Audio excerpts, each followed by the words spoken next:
At over 1800 mods, a 52GB download, and 130GB installation size, Gate to Sovngarde is one of the biggest Skyrim mod lists out there. It's both the most downloaded and most endorsed Nexus mods collection across the site. In the 2 years since its release, it's received countless updates, adding new mods and features along the way.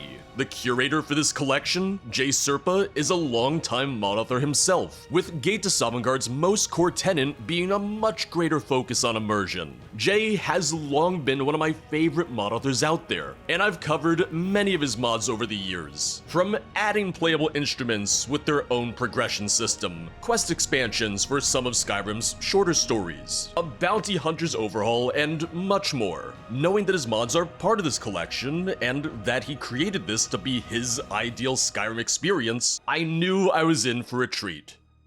Today's video is sponsored by Nexus Mods. If you've been following me, or the mods that I've covered over the years, it's more than likely that you already know of them.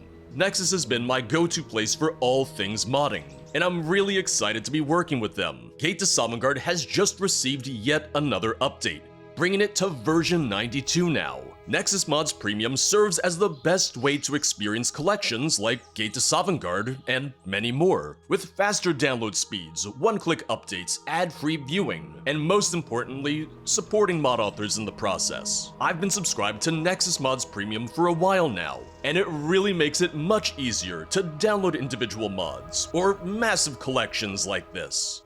I won't be going over how to install Gate to Sovngarde for today, but it was actually very easy given the sheer amount of mods that I was injecting right into Skyrim's veins. The download itself is just over 50 gigs, but when it's uncompressed and fully installed, Gate to Sovngarde comes much closer to 130 gigabytes. And even with the faster automated process, courtesy of Nexus Mods Premium, it took me almost 4 hours to install everything. But with everything downloaded and installed, I only had to take a couple extra steps in order to get things working smoothly. And if you run into issues, check Jay's troubleshooting guide. I found it to be a lot of help. When launching the game, you'll be waiting a couple minutes as everything gets properly set up, running some of the needed tools and just getting ready. You absolutely, positively, 100% need to start a new game for this. There's a lot of reasons for this, but most importantly, you'll want a new save just because of how many new gameplay systems there are.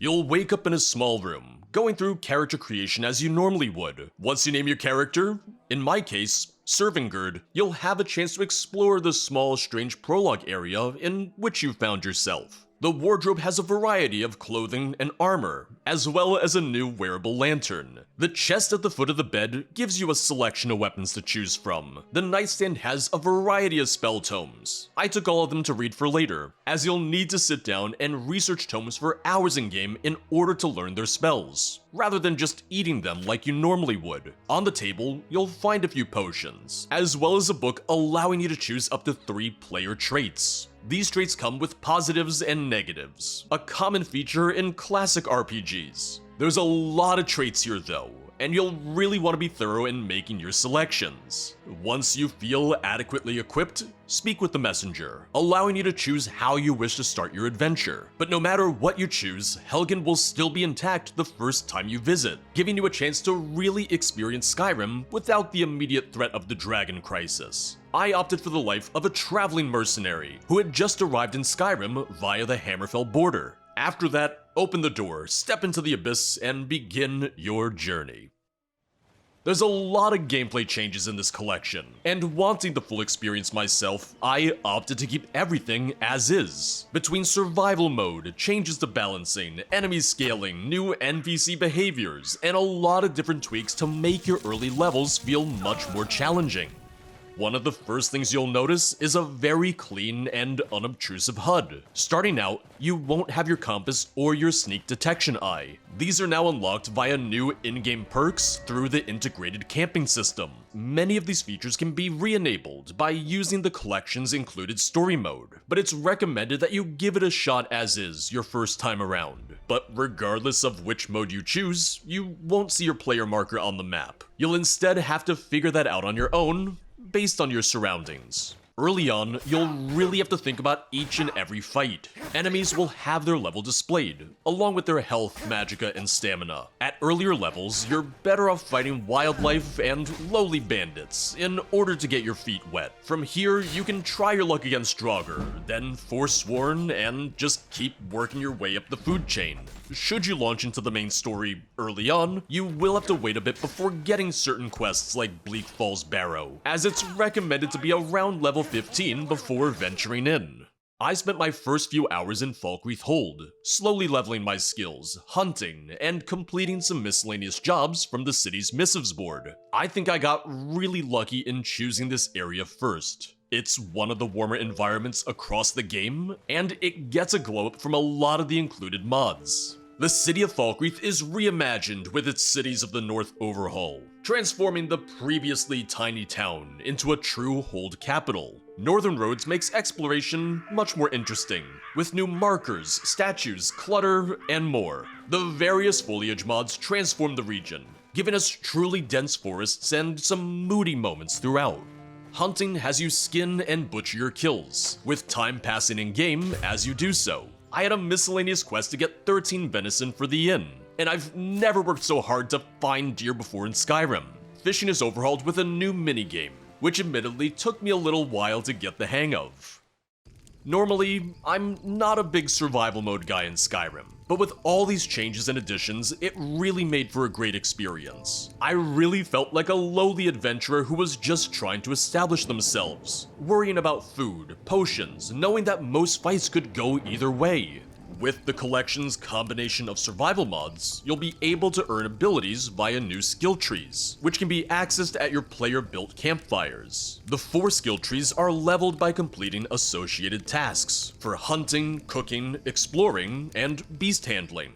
As for our main leveling system, you'll need to sleep in a bed in order to level up, much like in the previous Elder Scrolls games. Most of your menus won't pause the game, including your inventory and magic menus, meaning that you can't pause to chug 18 potions or eat 20 wheels of cheese. And you actually get animations for all of these anyway: eating, drinking, picking ingredients. Pretty much any and all interactions come with a new animation now. It changes the pacing of the game, and it makes Skyrim a slower experience. You're not just spamming potions and food anymore. You have to be a bit more tactical about it. But you can of course pause the game via the escape menu.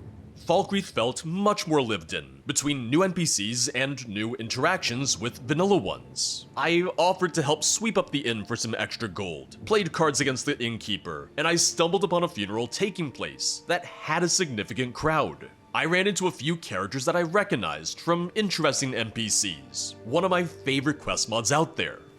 Each day, I'd travel a little further out from Falkreath, hoping to explore more of the area, improve my skills, level, and so on. Not having the compass was actually kinda nice, and it made me think a bit more about which way I was going. I wound up stumbling upon Helgen, which I almost didn't recognize at first as I approached it in its undestroyed state. From there, I decided to follow an all too familiar path, heading to the nearby Guardian Stones, and then to Embershard Mine. I figured now that I had leveled a bit, it was time for me to try and clear out a full dungeon.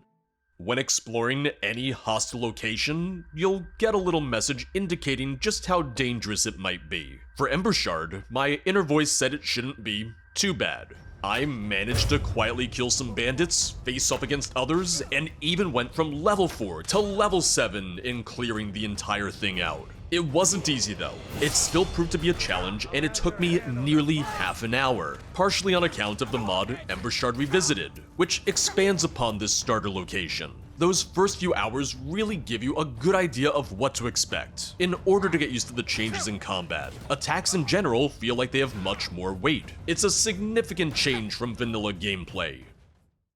I continued to travel between Falkreath and Whiterun Holds for a bit, and in all the time that I spent playing, I never felt the need to touch the main quest. In the end, I was having way more fun just exploring, completing smaller side quests, and clearing out any dungeons that I could. When Skyrim first came out almost 14 years ago, the thing that grabbed me more than anything else was the exploration. There was a certain magic to walking around the world, exploring the holds, different caves, forts, and Nordic barrows. Over the years, I've seen all of Skyrim, and everything that it has to offer, so when I'm playing, I often use fast travel, since I'm not expecting to be wowed by the world space anymore. Gate to Sovngarde really goes a long way in making Skyrim's world space feel new and fresh again. Fast travel is much more restricted by default, as you'll need to craft or purchase travel packs in order to fast travel between your discovered locations. I wound up making a couple to have on hand, but I wound up never using them because I was much more interested in seeing the world. Northern Roads adds new clutter, bridges, markers, signs, and more to make the various holds and their roads feel much more unique. Some fairly minor locations have been completely overhauled, such as the bandit camp in the hills above Riverwood, turning it instead into a dangerous bandit lair that the local guards warn travelers to avoid. So many of the towns, villages, and hold capitals have received major upgrades, with some of them feeling unrecognizable in the best possible way. Falkreath Hold was where I spent much of my time early on, with constant rainstorms, dense forests, and plenty of wolves along the many roads. The nearby Half Moon Mill shares the new Cities of the North architecture, along with a collapsed bridge across the small stream. Whiterun has received some notable changes, with new bridges leading up to the city itself. The outer walls have been expanded and fortified, making the city feel much more grand and better defended. Coupled with the new merchants, caravans, and carriages that we see along the approach, this really makes Whiterun feel like the trade hub that it's supposed to be. Stepping inside the city itself, you'll see that it's been built up a bit more. It's a good mix of old and new, working to make Whiterun feel bigger and more diverse, but without completely changing the city either. There's new buildings, merchants, and a fleshed out cloud district. Windhelm receives significant changes, as does much of its surrounding area. The docks have been expanded, allowing us to access them from the bridge leading to the city's entrance. I loved watching the ships sailing around the harbor from one of the nearby bridges. Much of the inner city has been changed, reworking the market area and tearing down the wall that would normally obscure the graveyard. The Grey Quarters sees some changes too, giving us new pathways that allow us to access a second story of buildings. As we move away from the city, we see a completely redone Kynesgrove, and just down the road from this is a new farm, where you can purchase a small player home for only 2,000 gold. I decided to get it just so that I wasn't spending every night at the inn. The main changes to Solitude take place outside the city, instead adding on to its outer walls and docks, with the goal being to turn it into a bustling port city. Here, you'll find new homes, shops, and more. You can see an East Empire ship sailing through the waters, and there's even some new buildings on the other side of the river. These additions essentially double the size of Solitude. Both Morthal and Dawnstar have been re-envisioned, courtesy of the Cities of the North mod series. These two cities feel much more unique as a result, and having the new architecture makes them feel like proper hold capitals, with a stronger visual identity, aligning with their geographical locations. These are my definitive replacer mods for the two cities. But not every city gets an overhaul, and I'd argue that not every city needs one. Riften goes largely unchanged, but you'll see some changes throughout the rest of the hold.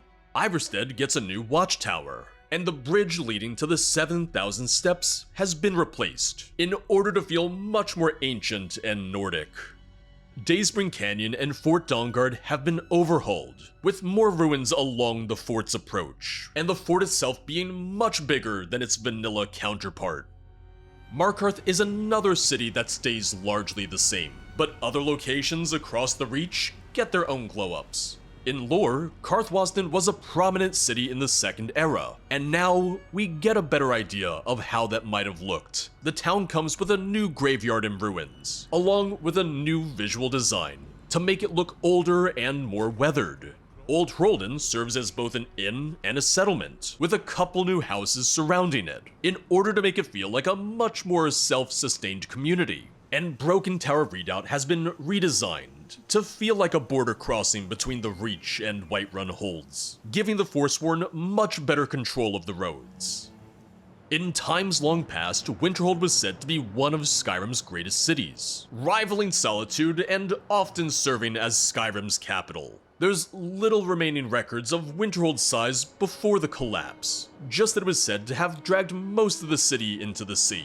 The Great City of Winterhold mod transforms the region, giving us an ancient stone city that has been ravaged by the collapse, with some buildings remaining intact, and others being little more than skeletons. It really feels like a city that, in its heyday, could have been Skyrim's largest and most important hold capital. But now it's little more than a graveyard, and a reminder of what once was. The Orc strongholds have all been updated to make each and every one distinct. These feel like proper settlements, with stronger defenses, unique architecture, and of course some shrines to Malakath. Given that the Orcs are without a true homeland, it makes sense that their stronghold should be a bit more built up, and feel like actual villages and towns. Gate to Sovngarde really makes Skyrim feel fresh. While the actual map size and scale haven't changed at all, the collection makes Skyrim feel bigger and more lived in. There's more random encounters on the road, more NPCs in each and every city. You'll see the courier delivering packages to other characters, and not just for you. And on top of all of this, Gate to Sovngarde adds full seasons, with changes to the weather and landscapes, and even decorations for local holidays. It all comes together to make Skyrim feel like a living, breathing world. The goal for Gate to Sovngarde is to create a more immersive experience, and it really succeeds in doing so. Given that there's 1,700 mods in this bad boy, with an install size of 130 gigs, a lot of high-res textures, and the shaders, I was very curious about performance. I always had a solid 60 FPS in interiors, and more often than not, I had that in exterior locations as well. There was the odd occasion in which I saw a dip, usually in some more crowded areas and outside of cities, but these were often temporary, and I'd see my frame rate jump back to normal pretty quickly. Mind you, I'm still on a bit of an older CPU, so I'm likely just hitting a bottleneck on my end. On the collections page, Jay notes that his oldish laptop maintains a solid 60 plus FPS, but he has seen it drop down to 40 in some more demanding areas. As for bugs and glitches, I really don't have any to speak of in my time playing. And in the 20 plus hours that I played in order to get a feel for the collection, I can count on one hand just how many times it crashed. The only downside here is that you're waiting a little longer whenever you launch the game. In my case, it served as a good time to go downstairs and grab something to drink. There's a lot here in Gate to Sovngarde, from its camping system and leveling, to a new hand-to-hand skill, the ability to climb rocks and mountains, a bestiary to keep track of animals and monsters that you've encountered, and so much more. It's crazy to me just how much there is here, and just how well so much of it meshes together. Jay has spent a lot of time refining this collection over the years, and I can easily see why it's the most downloaded collection on the Nexus. There's so many mods here that I've used before, so many of which I love, and was happy to see included in the list. Follower mods like Ori and Lucian, quest mods like interesting NPCs, Saints and Seducers Extended Cut, and one of my personal favorites, Vigilant, which I can only imagine being really challenging with all the combat changes. This felt like a new way to play Skyrim, drastically different from anything that I had ever done myself. Everyone out there has their own way of modding, and for that reason, collections can serve as a great way to experience someone else's vision for the game. And even then, there's some leeway in collections too. You can always add more mods as you see fit. Just bear in mind that you'll need to think about compatibility. And if you really know what you're doing, you can even disable some mods that might not fit your playstyle or content preferences. I actually did this for a few things in Gate to Sovngarde. Once again, do so with caution. And make sure that you're not disabling something that has a required dependency. Vortex will warn you if you do. And in the end, if Gate to Sovngarde is too big for you, or makes too many changes to the game, that's okay. You can always go through its mod list, get an idea of what you'd want to use yourself, and build your own mod list based on that. Thanks again to Nexus Mods for sponsoring today's video. Gate to Sovngarde is available on Nexus Collections, and it's always being updated. The most recent update to version 92 included some upgrades to community shaders, the Lost Grimoire spell pack, and much, much more. Link to the collection can be found in the description below. And with Nexus Mods Premium, you'll have a much faster and easier time installing this and any other collection. But that's gonna be all for today. As always, thank you for watching. I'll see you guys next time. Bye bye.